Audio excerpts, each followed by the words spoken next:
Subscribe to Incredible Detective Stories and enjoy watching.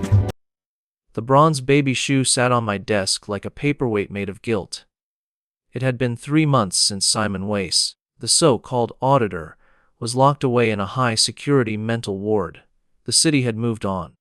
The rain had briefly turned to slush and then back to rain again. But I hadn't moved on. I'm Jack Thorn. I write about crime, which means I write about the worst days of people's lives. But lately, I haven't been writing much. I've been staring at that shoe. The note that came with it was burned into my memory. You balanced this equation. But there are other books. Simon Weiss was a zealot. He was loud, theatrical, desperate for validation. This new player, the one I called the architect, was different. He was silent. He was patient. I picked up the shoe. It was heavy, cold metal. On the sole, etched into the bronze, was a date of October 14, 1994. I had run the date through every database I could access. Nothing significant. No major disasters, no famous crimes in the city on that day. Just a Tuesday. My phone rang. It was Miller. "Jack," he grunted. "You busy?" "Just staring at the wall, Miller. The usual. Wha got a body? You might want to see this." "I'm retired from field trips, Miller. You know that. It's not a jumper, Jack. It's an old woman. Found in her armchair. Natural causes, looks like heart failure." "So why are you calling me?" "Because of what she's holding." 20 minutes later, I was standing in a small, cramped apartment in the East End. The wallpaper was peeling, and the air smelled of lavender and stale toast. The victim was a woman in her 80s, frail as a dried leaf. She was sitting in a recliner, her head tipped back, mouth slightly open. In her lap, resting on her cold hands, was a toy, a wooden spinning top. Old paint chipped away. "Who is she?" I asked Miller. "Martha Gable. Retired school teacher. Lived alone. And the toy? It's not hers. Her daughter says Martha didn't have any childhood mementos left. Lost them in a fire years ago." I leaned in. The top was resting perfectly in the center of her palms. Not clutched, placed. "Check the bottom of the top," I said. Miller frowned. He put on gloves and gently lifted the toy. He turned it over. Etched into the wood, October 14, 1994. The air left the room. "It's a date," Miller said. "I have a shoe with the same date," I said quietly. "The Auditor case. The sequel." I looked around the room. It was tidy. Too tidy for an old woman with failing eyesight. The pill bottles on the table were arranged by height. The magazines were fanned out perfectly. "She didn't die of heart failure, Miller," I said. "Check for injection marks. Between the toes. Under the hairline. Jack, the ME is on his way." She was terrified. I pointed to her other hand. It was gripping the fabric of the chair, so hard her knuckles were white, even in death. She didn't pass peacefully. She was watching someone. I walked to the bookshelf. It was filled with photo albums. I pulled one down. Martha Gable, teacher, grade 4. I flipped through the pages. Class photos, 1980, 1985, 1990, 1994. I stopped. The class photo from 1994. There were 20 kids, smiling, gap-toothed, innocent. I took a picture of the photo with my phone. "I need the names of these kids, Miller. Every single one of them. Jack, this is a cold trail. A dead teacher. This isn't a cold trail. It's a reunion." I left the apartment and drove to the library. I needed microfiche. I needed the obituaries from October 1994. If nothing big happened in the city, maybe something small happened. Something that didn't make the front page but shattered a world. I scrolled through the grainy scans. October 12th. October 13. October 14. There it was. A small blurb. A boy 10 struck by car. Driver flees scene. The boy's name was Timothy Vane. Vane, Arthur Vane. The first victim in the Auditor case. The banker who jumped. I sat back. Arthur Vane was in his late 40s when he died. In 1994, he would have been, what? A young man. A driver. I searched for the follow-up. Police seek witness. Description: red sedan, and no arrest was ever made. I looked at the class photo on my phone. I zoomed in on the faces. One boy in the back row. He looked sad. He was holding a wooden spinning top. So, Arthur Vane wasn't just a random rich guy. He was a relative. No, the ages didn't match for father and son. Maybe a cousin. Or, I dug deeper into Arthur Vane's history. In 1994, Arthur Vane was 22. He had just bought his first sports car, a red Porsche. He killed the kid. He killed Timothy. And he got away with it. But why Martha Gable? She was the teacher. I looked at the photo again. The teacher standing next to Timothy. She had a hand on his shoulder. I drove back to the station. Miller was at his desk, looking grim. Toxicology came back fast, he said. Potassium chloride.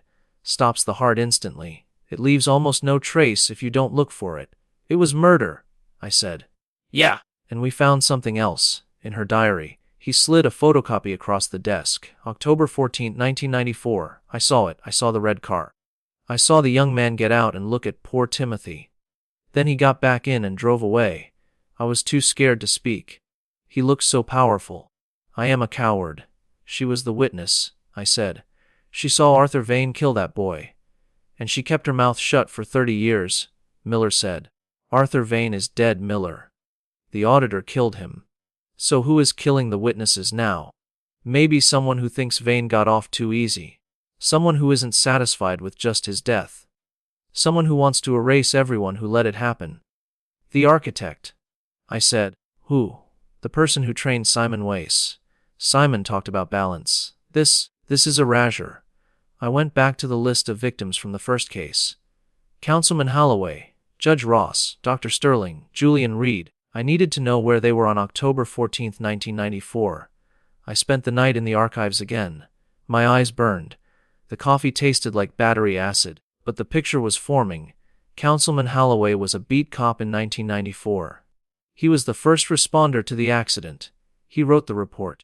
The report that said, no witnesses.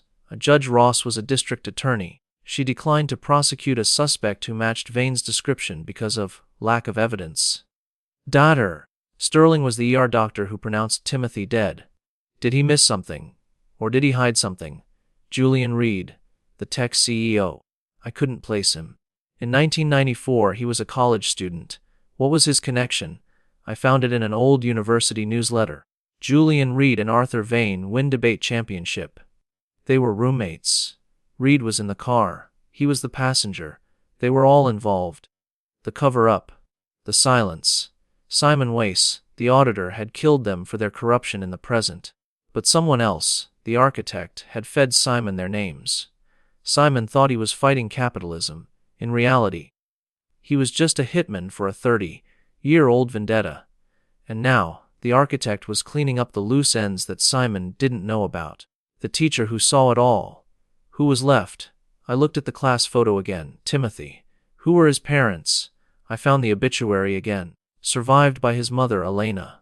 Father deceased, Elena Vane. Arthur Vane and Timothy Vane shared a name. I did a genealogy search.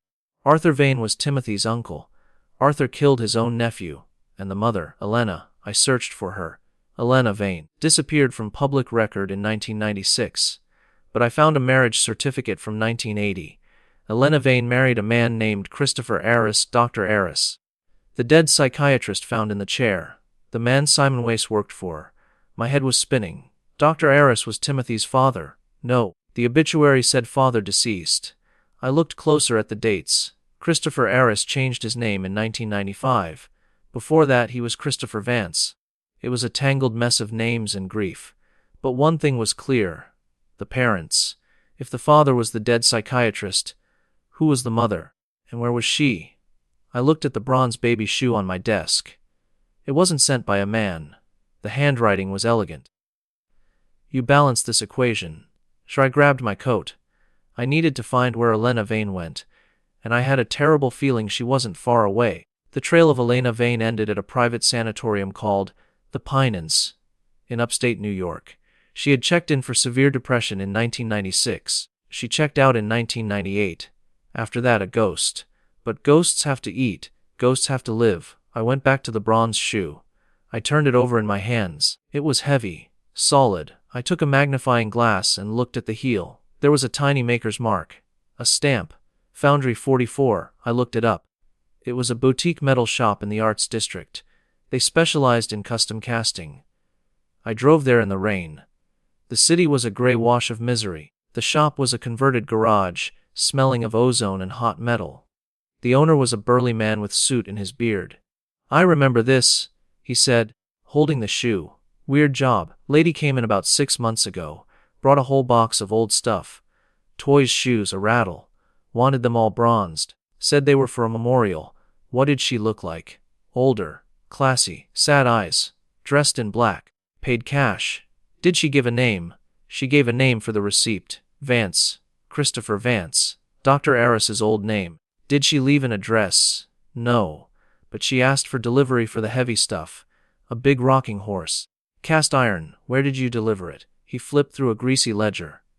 "Here. 1200 Riverside Drive. Penthouse B. I knew that building. It was across town. High security." "Thanks," I said. "I called Miller on the way. I have her address," I said. "Elena Vane. Or Vance, the mother." "Jack, don't go in there alone," Miller warned. "If she's killing people with potassium chloride, she's not a sweet old lady." "I'm just going to talk, Miller. She sent me the shoe. She wants an audience." "Wait for backup." "I can't. She knows I'm coming. The narrative demands it."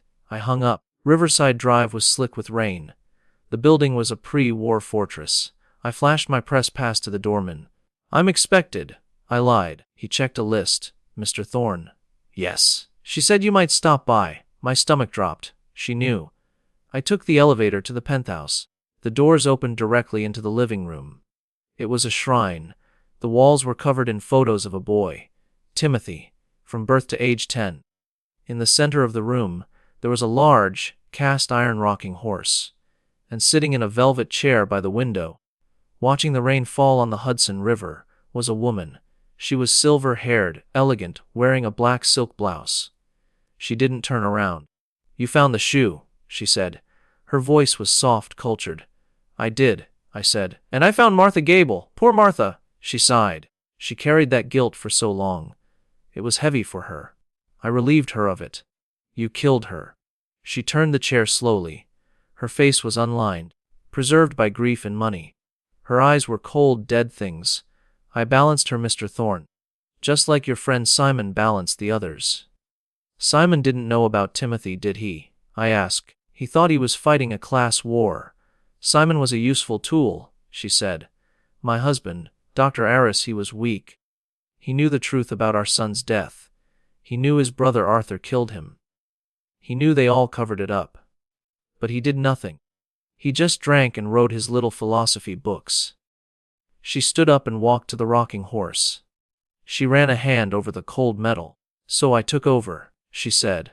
"I found Simon. I fed him the files. I whispered in his ear about injustice. He was so eager to be a hero. He killed the men who killed my son. He killed the men who let it happen. And then Simon killed your husband." I said. "Christopher had to go," she said without emotion. "He was the weak link. He was going to confess. He felt guilty. And now?" I asked. "Arthur is dead. The corrupt cops are dead. The witnesses are dead. Is it over?" She smiled. It was a terrifying expression. "You tell me, Mr. Thorn. You are the writer.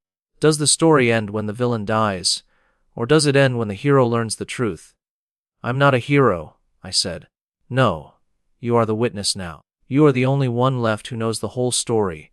She walked to a side table. There was a tea set. 2 cups. "Tea," she offered. "I'll pass," I said. "I prefer my heart beating." She laughed. A light, tinkling sound. "You think I want to kill you? Oh no. You are my biographer. I want you to write it down. All of it. The justice of a mother." "It's not justice," I said. "It's madness." "Is it?" She picked up a remote control. Arthur Vane was drunk. He was speeding. He hit my boy. And because his father was a senator, and because his roommate was a genius, and because the cop was ambitious, they erased my son. They made him a speed bump. She pressed a button on the remote. A screen descended from the ceiling. It showed a live feed. It was a basement. There was a chair. And tied to the chair was a young girl, maybe 10 years old. I froze. "Who is that?" Elena said. "Is Arthur Vane's granddaughter. Little Sophie. Let her go." I stepped forward. "The sins of the fathers, Mr. Thorn. The Vane bloodline ends today. That is the final balance." "She's a child!" I shouted. "She has nothing to do with 1994. Timothy was a child. she screamed, her composure cracking. He had nothing to do with their fast cars and their whiskey! She held the remote. The basement is rigged. Explosives. One press. Elena, I said, keeping my voice steady. Look at me. This won't bring Timothy back. I don't want him back. I want them to hurt. I want the Vane name to be ash. If you kill her, I said, you aren't the mother anymore. You're just another Arthur Vane. You're killing a child. She hesitated. Her hand trembled. You sent me the shoe, I said. Why? If you just wanted to kill her, you would have done it. You wanted someone to stop you. You wanted someone to see you. I wanted, she whispered. Tears leaked from her dead eyes. I wanted someone to know his name. I know his name, I said. Timothy. I'll write it. I'll make sure everyone knows what happened to him. But not like this. Not with another dead kid. The room was silent, save for the rain lashing the windows. I took a step closer. Give me the remote, Elena. She looked at the screen. The little girl was crying. He looked just like her. Elena whispered.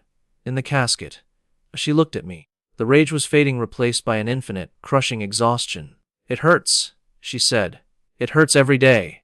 I know, I said. She extended her hand. The remote was loose in her grip.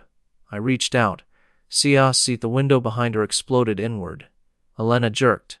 A red mist sprayed across the pristine white carpet. She fell forward, the remote clattering to the floor. I dove for it. I grabbed it just as her body hit the ground. I looked up. On the balcony of the adjacent building, through the rain and the shattered glass, I saw the glint of a sniper's scope. Police snipers. Miller burst through the front door, gun drawn. Jack! Drop it! I held up my hands, the remote in my palm. Don't shoot! I have it! The SWAT team swarmed the room. They checked Elena. Dead on arrival. Miller grabbed me by the collar. You idiot! I told you to wait! The girl, I gasped. Arthur Vane's granddaughter. She's in a basement somewhere. Find her. Miller grabbed the remote. He barked orders into his radio. I looked down at Elena Vance. She looked small. The monster was gone. Just a mother with a hole in her heart that she tried to fill with blood. I looked at the rocking horse. It was still rocking slightly from the vibration of the gunshot. Back and forth. Back and forth. The rhythm of the rain. We found the girl. She was in a storage unit in Queens. Unharmed, just terrified. The story broke the next day. The mother of revenge. The architect revealed. I wrote the piece. I wrote about Timothy. I wrote about the cover-up. I wrote about the pain that festers in the dark until it becomes a weapon. I kept my promise. Everyone knew Timothy's name now, but I didn't feel good about it. A week later, I was cleaning out my desk. I was done. 2 years was enough. The ink was starting to taste like blood. I picked up the bronze shoe. Miller walked in. He looked uncomfortable in a suit that wasn't rumpled. You really quitting? He asked. Yeah, going to write fiction. Less bodies. You did good, Jack. You saved the kid. Did I? Elena was going to give me the remote, Miller. You guys didn't have to shoot her. We couldn't take the risk. She was holding a detonator. I know. I put the shoe in a box. What will you do with that? Miller asked. I'm going to bury it, I said. It belongs in the ground. With Timothy, I walked out of the newsroom for the last time. The rain had finally stopped. The sun was trying to break through the clouds, a pale, watery yellow. I drove to the cemetery. I found Timothy Vane's grave. It was overgrown. Forgotten. I dug a small hole next to the headstone.